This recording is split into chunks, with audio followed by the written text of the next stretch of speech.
సమర్థ సద్గురు శ్రీ సాయినాథాయ నమః. శ్రీ సాయి లీలామృతం అధ్యాయం 23. సమాధానమిచ్చే సమాధి. జీవన్ముక్తులు ప్రళయంలో కూడా నశించరని భగవద్గీత యోగ వశిష్టము చెబుతున్నాయి. ఇక పూర్ణ దత్తావతారమైన బాబాకు జీవులను ఉద్ధరించడమే అవతార కార్యం గనుక ఆయన నీడ మహాసమాధికి ముందులాగానే నేడు కూడా కొనసాగుతుంది. అంతవరకు భక్తులతో ఆయనకు గల అనుబంధం అలానే కొనసాగుతుంది. కాకా మహాజనికి నవంబర్ 13, 1918 నెల స్వప్నంలో సాయి కనిపించి సమాధి చెందిన నెల అయింది, మానసిక పూజ చెయ్యి అన్నారు. అతడు నిద్ర లేచి చూస్తే ఆ మాట అక్షరాలు నిజమైంది. ఆ రోజు అతడు సాయిని పూజించి కాకా దీక్షిత్ ప్రధాన్ హేమద్ బంతువులకు భోజనం పెట్టాడు. అలానే నాగేష్ అనే భక్తుడు సమాధి ప్రక్కన గదిలో నిద్రించేవాడు.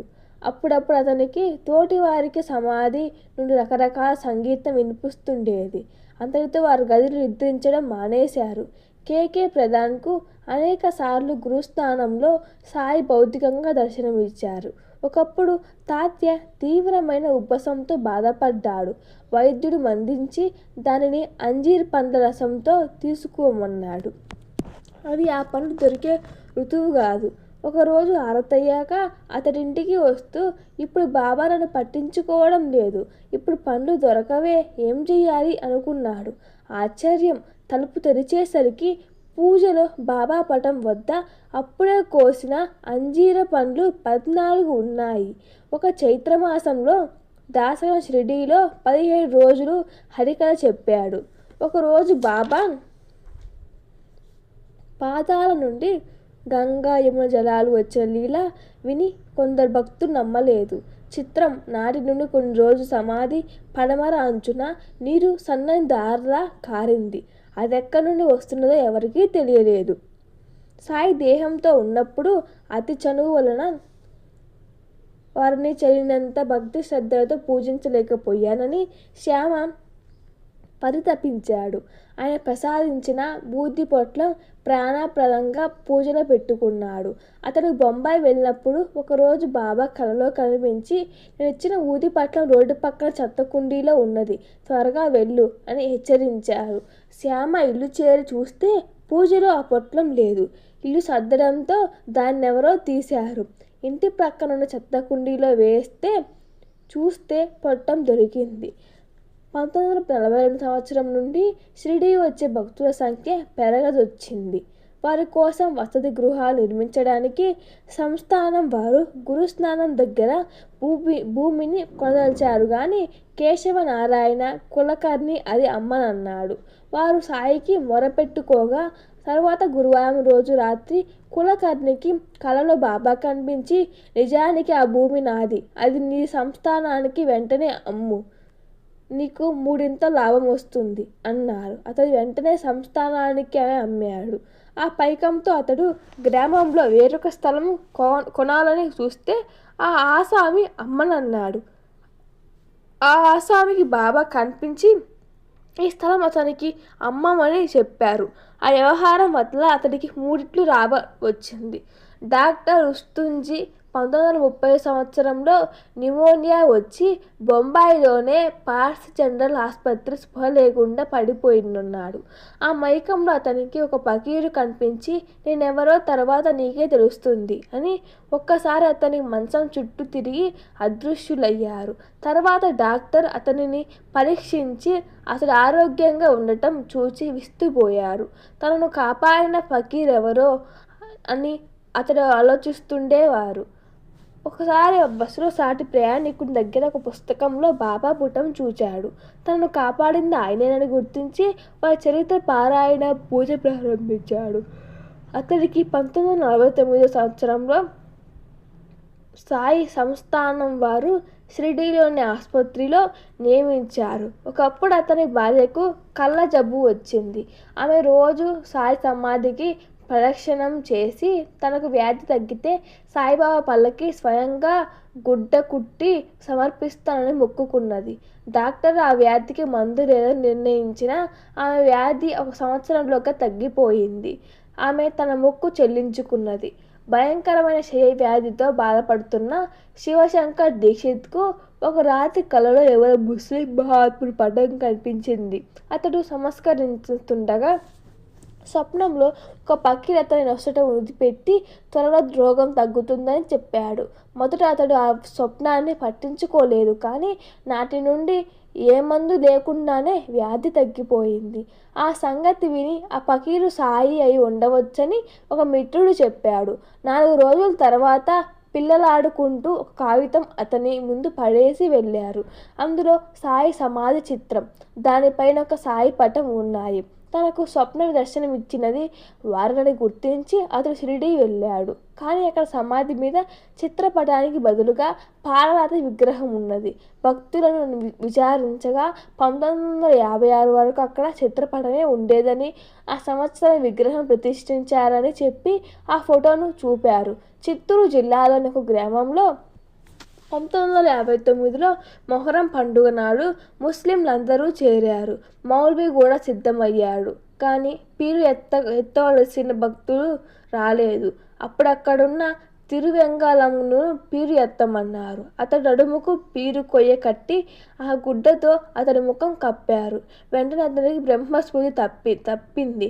ఒక్కసారిగా మెరుపులా కాంతి కనిపించింది. ఎక్కడ చిన్న రాయి కానీ గడ్డి పోచగాని లేని బ్రహ్మాండమైన మైదానం అన్ని వైపులా కనిపించింది. చిన్న పిల్లవానిలా ఉన్న నా వైపు చేతులు చాపుతూ దూరంలో ఒక ముసలాయన కనిపించారు. ఇంతలో ఎవరు నన్ను కదిలించడంతో నాకు మెలకువ కలిగింది. అప్పటి నుండి భక్తి గీతాలు, భగవద్గీత విన్న, వెంకటేశ్వరుని చూసిన శరీరమంతా వనికి కన్నీరు కారుతుంది. ఒకసారి సాయిపడం కొన్నాను. ఎందుకో గాని ఆ మూర్తి నాకెంత పరిచయంగా ఉన్నది. ఒకరోజు రేడియోలో భక్తి గీతము నామావళి వినేసరికి నాకు బ్రహ్మస్ఫూర్తి తప్పి అలనాడు పిరునెత్తినప్పటికీ దర్శనమే అయ్యింది. అప్పుడు నాకు దర్శనమిచ్చిన మహనీయుడు సాయిబాబా అని గుర్తించగలిగాను అని రాస్తున్నాడు ఆ ధన్యజీవి. నెల్లూరులో డాక్టర్ రాజగోపాలాచారికి 1938లో ఒకరోజు కలలో ఒక ఫకీరు కనిపించారు. ఆయన మోకాళ్ళ వరకు గుండ్లున్నాయి. మరురోజు గోడుకున్న పటాల మధ్యనున్న బాబా పటంపై వారు దృష్టి పడింది. అందులో బాబాకు మోకాళ్ళ వరకు చెదలు పట్టి ఉన్నాయి. సాయికి వారి పటానికి భేదం లేదని డాక్టర్లు గుర్తించారు. నాటి నుండి వారింట సాయి భజన పూజ ప్రారంభించారు. కొంతకాలానికి నెల్లూరులో చక్కని సాయి మందిరం వెలసింది.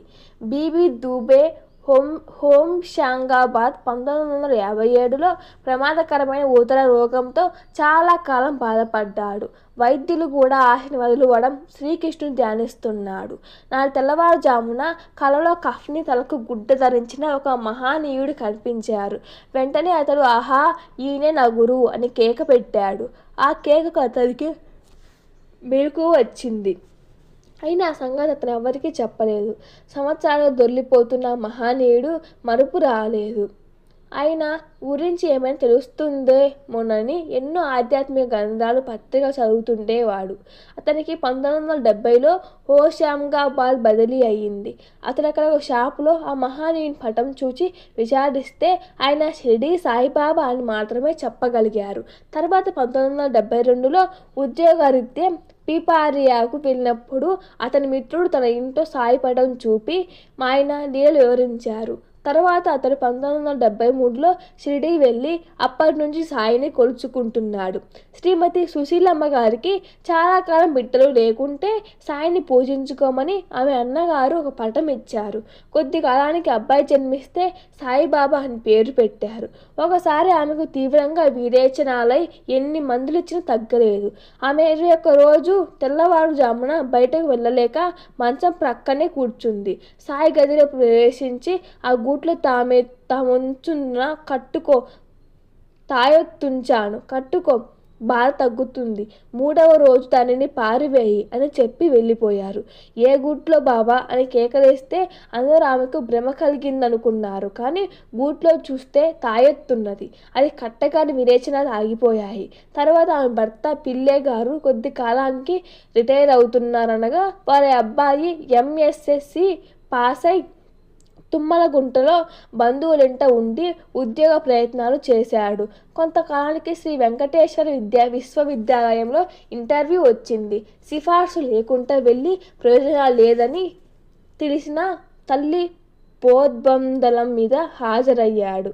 ఆగస్టు 24, 1976న సుశీలమ్మకు సాయి స్వప్నదర్శనమిచ్చి నీ బిడ్డ కాగితాలు తుమ్మలగుంట వచ్చాయి, తెప్పించుకొని ఉద్యోగంలో చేరమని అని 2-3 సార్లు చెప్పారు. తుమ్మలగుంట బంధువులు అప్పుడు కాళహస్తిలో ఉన్నారు. వాళ్లకు పిల్లే ఉత్తరం రాస్తే ఆ కాగితం తుమ్మలగుంట చేరాయని వెంటనే అతడు ఉద్యోగంలో చేరాలని టెలిగ్రామ్ వచ్చింది. అతడు అలా చేయడంతో పిల్లే రిటైర్ అయ్యే ముందు ఆ కుటుంబానికి ఒక ఆధారం ఏర్పడింది.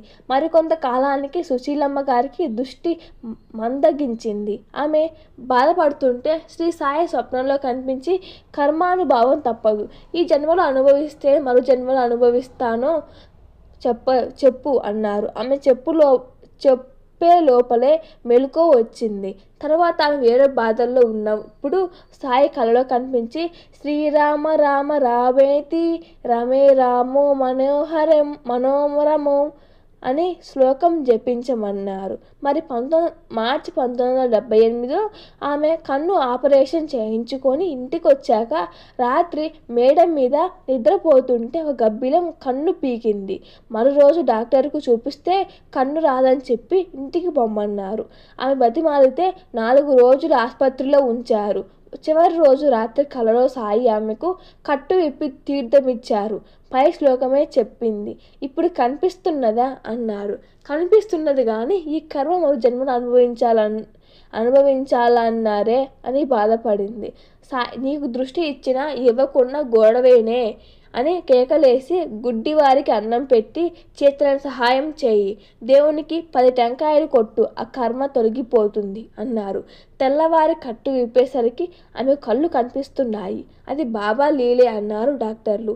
అంటే ఆమె సంతానం, ఆరోగ్యం, జీవనోపాధి, కర్మ నివృత్తి ప్రసాదించారు సాయి. పోలీసులు ఆఫీసర్గా రిటైర్ అయిన బి ఉమామహేశ్వరరావు గారికి 1960 నుంచి గుండె జబ్బు. తరచుగా గుండె నొప్పితో 2-3 రోజులు స్పృహతి లేకుండా ఉండేవారు. వైద్యులు ఆపరేషన్ చేయాలన్నారు కానీ ఆయన ఇష్టపడలేదు. బంధువులు పోద్బాదలంతో 1980లో షిరిడి దర్శించి అక్కడ ఒక చిత్రమైన అనుభూతి పొంది నాటి నుంచి సాయిని ప్రార్థిస్తున్నారు. సెప్టెంబర్ 1983లో ఆయన గుండె నొప్పితో స్పృహ కోల్పోయారు. నాటి 40కి పడిపోయింది. 3వ రోజు తెల్లవారుజామున 3 గంటలకు స్వప్నంలో ఒక ఫకీరు వారి నుదుట ఊది పెట్టి బాధ తగ్గుతుందని చెప్పారు. ఆయన వెంటనే భార్యను లేపి తన స్వప్నం చెప్పారు. ఆయన నొసట విభూతి ఉన్నది. తరువాత ఆయనకు గుండె నొప్పి రాలేదు.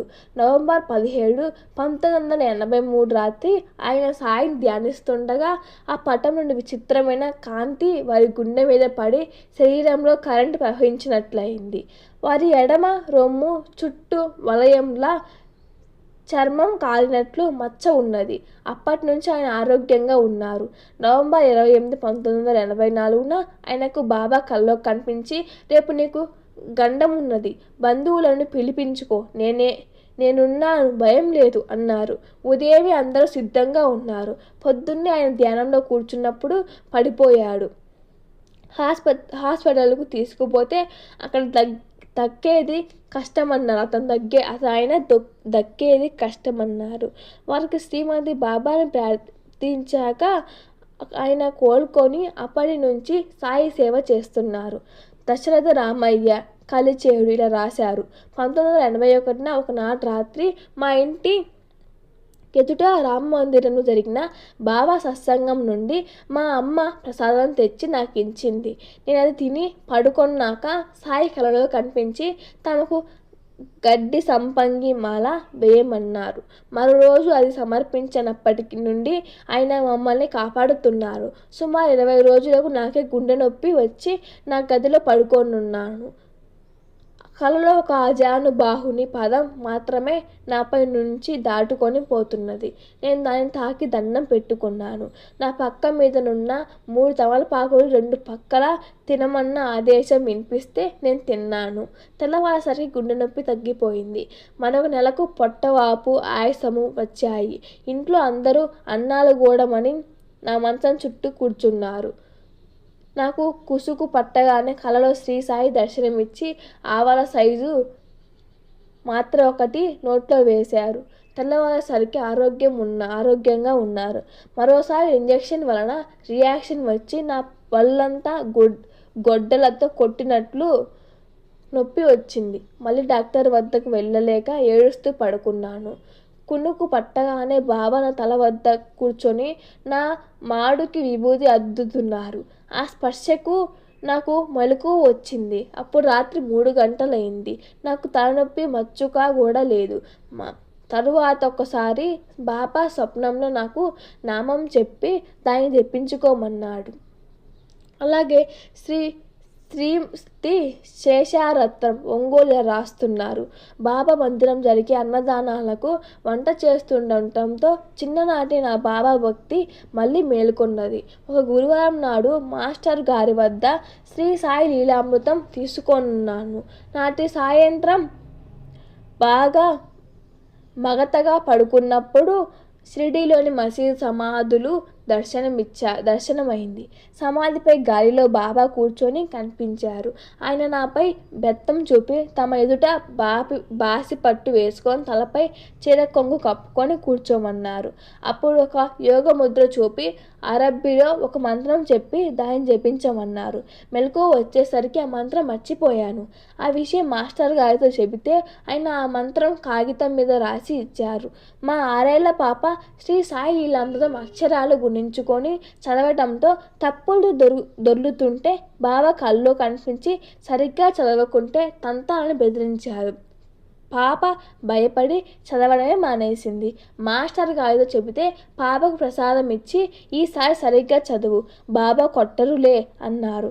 నాటి రాత్రి పాపకు మళ్ళీ కలలో బాబా కనిపించి భయం లేదు చదువు అని ప్రేమగా చెప్పారు.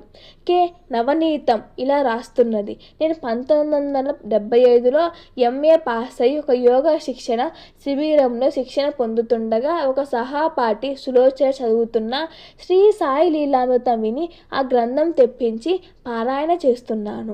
ఒకరోజు ధ్యానంలో కాంతిమయ దేహంతో బాబా దర్శనమై చెప్పలేనంత సంతోషం కలిగింది. మరురోజు నా మేనల్లుడు జబ్బు చేసి చనిపోయినట్లు నేను సాయిని స్మరించి తాకగానే అతడు జీవించినట్లు కనిపించింది. అప్పుడు మా ఊర్లో అతనికి జబ్బు చేసి కొద్దిలో ప్రమాదం తప్పిందంట.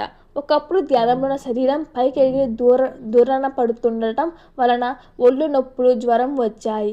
అప్పుడు ఊది తీసుకుని బాబా సందేశం కోసం శ్రీ సాయి లీలను తెరిచి చూస్తే ప్రధాంతో అతడి తల్లికి వచ్చిన పక్షవాతం గురించి సాయి 4 రోజులు తగ్గుతుంది అని చెబుతున్నారు. అందువలన నాకు ఎంత బాధగా ఉన్నా మందు తీసుకోలేదు. 4వ రోజు రాత్రి 9:30 గంటలకు కూడా నొప్పులు తగ్గలేవు. నేను సులోచన, బాబా గురించి, మాస్టర్ గారి గురించి 11:30 దాకా మాట్లాడుకొని పాడుకున్నాము. నిద్ర పట్టిన 5 నిమిషాలు నన్నెవరు బలంగా అదిమేసినట్లుగా భయంతో బాబా అని కేక కూడా పెట్టలేకపోయాను. తెల్లవారేసరికి నొప్పులన్నీ తగ్గిపోయాయి. నాటి నుండి నా నోటి వెంట శివనామం బదులు సాయినామం దొల్లుతుండడం నాకే ఆశ్చర్యం అనిపించింది. ఇంతటితో శ్రీ సాయి లీలామృతం అధ్యాయం 22 పార్ట్ 1 ముగిసింది. చిన్న తప్పులుంటే మన్నించండి. Thank you for watching. Please share and subscribe and like.